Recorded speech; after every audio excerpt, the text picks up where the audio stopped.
Now, here's a question. Are you a horizontal reader or a vertical reader? What do I mean by this? In other words, if you're a horizontal reader, then you tend to look at this and you work through this way. And then you maybe do the same thing down here and it maybe fits together or maybe it doesn't. But because you're basically essentially reading the whole thing horizontally. Or are you a vertical reader where you're actually looking at it this way and working out what's going on? Because actually what I'm suggesting in this particular video is that we need to do both, and sometimes we need to switch the emphasis between horizontal and vertical reading. Let me explain what I mean in relation to these few bars that I've just put up on the board. Well, if we were going to sight read this, we might fairly quickly realise there are kind of two ingredients to it. First of all, we've got this slightly more polyphonic start, where the right hand starts with this melody that the left hand imitates.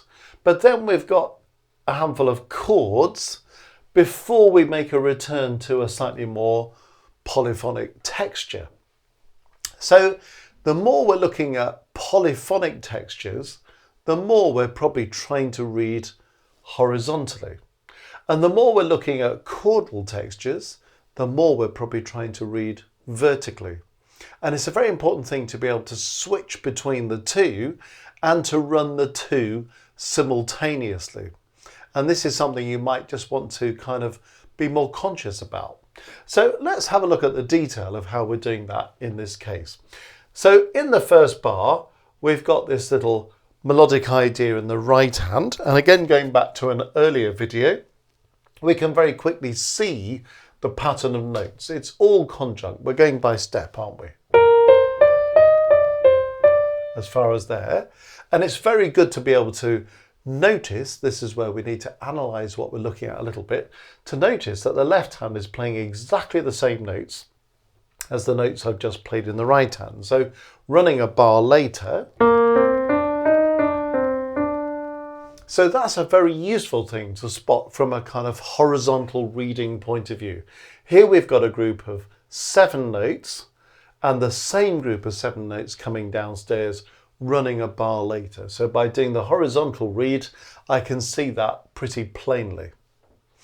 When I want to be thinking much more vertically is when I come here thinking all those notes come together, all these notes come together, all these notes come together. So then I'm going to be really focusing on reading those chords. But there's also a bit of crossover because when I'm doing the horizontal reading, I'm also wanting to do a bit of vertical work in bar 2, aren't I? I'm delivering this figure in the left hand, these 7 notes that we talked about, but I'm also noticing that I've got a note there and I've got a note there.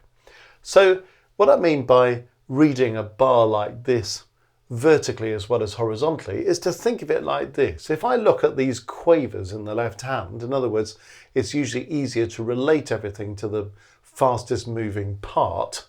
Well, I can look through the 6 quavers of this bar and I can say to myself, together, left, left, together, left, left. And that's going to help me to deliver the right hand. One thing that would happen if people were sight reading this piece, be a common kind of pitfall, is if people realise that these 7 notes come here in the left hand, they play those 7 notes, then they play these 7 notes, and they probably forget to play this note, or play the wrong note, or play the right note in the wrong place, or worse still, play the wrong note in the wrong place, just because they hadn't really got the vertical reading sorted out. Obviously, when you're looking at chords, it makes more sense to be thinking on the vertical, but also be thinking on the horizontal, because what's happening? G, F, E flat, D, C. I'm just climbing down the scale. And when I come here, I'm going to move the same interval. That's a 6 followed by a 6. Okay, it's a repetition. I've got the tenor part working a compound third away from the soprano. So D and F, down 1, down 1, down 1. So spotting those horizontal patterns, even when you're looking at music that essentially needs to be read vertically, and also when you're looking at music that really wants to be read horizontally, thinking there are still some vertical implications. That's the theme of this video. Then when we come on to the next bit, well, we've got another bit of imitation, haven't we? But this time the left hand starts with this kind of 4-note ascending figure. The right hand imitates it, but this time not a bar behind it, but half a bar behind it.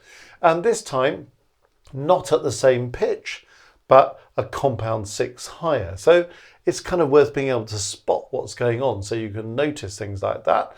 And you can notice that this bar is a bit of a sequential follow on from this bar, because these 3 notes anyway are coming a note higher there before it slightly moves off in a different direction. So noticing all those patterns, seeing what's going on from a horizontal perspective, particularly noticing that all of this left hand is going by step, and that when the right hand comes in, it also is all going by step apart from one leap. You know, that's a useful thing to know about, isn't it?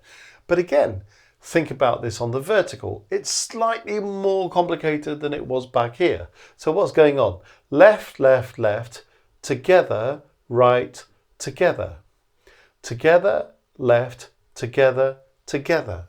So do you see how you can just kind of very systematically go through this together, right, left, together, left, left, so that you can really focus on what is happening on the vertical as well as what's happening on the horizontal. My experience over the years is that people are more likely to read horizontally than they are vertically, which is why people are often worse when it comes to reading chords than they are when it comes to reading melodic lines. But it also explains why sometimes we don't get things properly coordinated, and one hand takes off and notes get left out in the other hand, or we get the right notes but they're not lined up properly.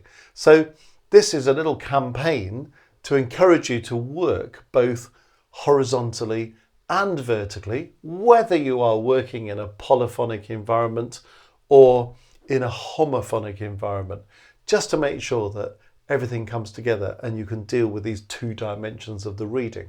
So this video is an encouragement just to kind of go back to reading some stuff and really become conscious of how much are you reading horizontally, how much are you reading vertically, how can you get those 2 things to work in tandem with greater fluency so we get a more accurate result. And you might want to work with this little example on the board as a way of introducing yourself to that way of thinking. So what does this actually go like? Well, it goes like this.